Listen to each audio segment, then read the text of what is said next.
নমস্কার বন্ধুরা, মেঘার সাথে বাঙালিয়ানার আরও একটি নতুন পর্বে আপনাদের সবাইকে স্বাগত। আজ নিয়ে এসেছি সকালের তাড়াহুড়োতে একদম ঝটপট তৈরি করার মতো দারুণ সুস্বাদু একটি ঝাল সুজির রেসিপি। অন্য কোনো সবজি ছাড়া শুধুমাত্র পেঁয়াজ ব্যবহার করেই এই ঝাল সুজিটা আমি তৈরি করব। খেতে অসাধারণ সুস্বাদু হয় এবং এটা বানানোও কিন্তু ভীষণ সহজ, আর খুব কম সময়ের মধ্যে একদম বাড়িতে থাকা সাধারণ কিছু উপকরণ দিয়ে এটা তৈরি করে নেওয়া যায়। তাহলে চলুন আজ এই রেসিপিটাই দেখে নেওয়া যাক। একটা কড়াই গরম করে প্রথমে তার মধ্যে আমি দিয়ে দিলাম 2 টেবিল চামচ মতো তেল। সর্ষের তেল বাদ দিয়ে যে কোনো রান্নার তেল আপনারা এখানে ব্যবহার করতে পারেন।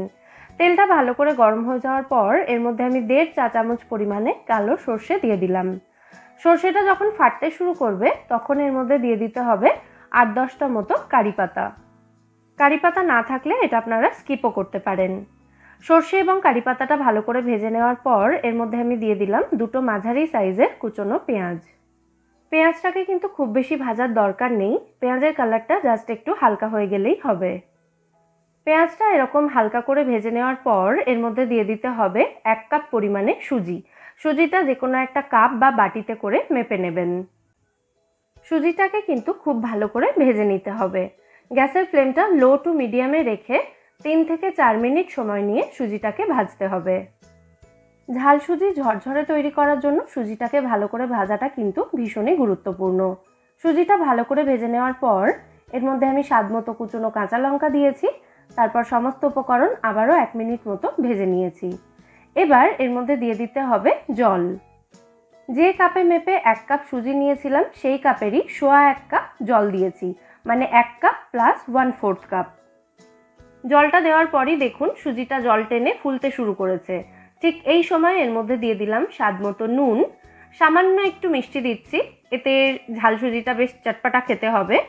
দিয়ে দিচ্ছি স্বাদ অনুযায়ী গোলমরিচ গুঁড়ো, 1/2 চা চামচ মতো পাতিলেবুর রস দিয়ে দিচ্ছি, 5-6টা মতো কারি পাতা এভাবে একটু হাত দিয়ে ছিঁড়ে এর মধ্যে দিয়ে দিচ্ছি, এতে কারি পাতার ফ্লেভারটা খুব ভালো আসবে। দিয়ে দিচ্ছি 1 মুঠো মতো রোস্ট করা চিনেবাদাম। আপনারা খোসা সহ কাঁচা চিনেবাদাম তেলে ভেজেও এখানে ব্যবহার করতে পারেন। এবার এই সমস্ত উপকরণ একসাথে খুব ভালো করে মিশিয়ে দিচ্ছি। এখন দেখুন সুজিটা কিন্তু একটু দলা পাকানো অবস্থাতেই রয়েছে, তবে এটা দেখে ঘাবড়াবেন না। আস্তে আস্তে সুজি জল টানতে থাকবে এবং এই ঝাল সুজি কিন্তু সুন্দর ঝরঝরে হয়ে যাবে। জল দেওয়ার পর কনস্ট্যান্ট নাড়াচাড়া করতে করতে 3-4 মিনিট আমি এটাকে রান্না করে নিয়েছি। এখন দেখুন সুজিটা কিন্তু আগের থেকে অনেকটাই ঝরঝরে হয়ে গেছে। এবার গ্যাসের ফ্লেমটা অফ করে কড়াইটাকে ঢাকা দিয়ে 5 মিনিট মতো এটাকে স্ট্যান্ডিং টাইমে রেখে দেব। 5 মিনিট পর আমি কড়াইয়ের ঢাকনাটা খুলে নিলাম। এখন দেখুন সুজিটা কিন্তু আগের থেকে আরও বেশি ঝরঝরে হয়ে গেছে। একবার ভালো করে এটাকে নাড়াচাড়া করে মিশিয়ে দিচ্ছি এবং একটু বড় যে দলা পাকানোগুলো রয়েছে সেগুলোকে ভেঙে দিচ্ছি। আমাদের দারুণ সুস্বাদু ঝাল সুজি এখানে একদম রেডি সার্ভ করার জন্য। দেখতেই পাচ্ছেন সুজিটা কতটা ঝরঝরে হয়েছে। তাহলে আপনারাও একদম কম সময়ে সকালের তাড়াহুড়োতে দারুণ সুস্বাদু এই ঝাল সুজি তৈরি করে নিন এবং আমায় জানাবেন এই রেসিপিটা আপনাদের কেমন লাগলো। আর আজকের এই ঝাল সুজির রেসিপিটা যদি আপনাদের ভালো লেগে থাকে ভিডিওটাকে বরাবরের মতো একটা লাইক এবং শেয়ার করে প্লিজ আমার চ্যানেলটা সাবস্ক্রাইবও করে নেবেন যদি এখনও না করে থাকেন। ফিরে আসবো নতুন কোনো রেসিপি নিয়ে। সবাই খুব ভালো থাকবেন।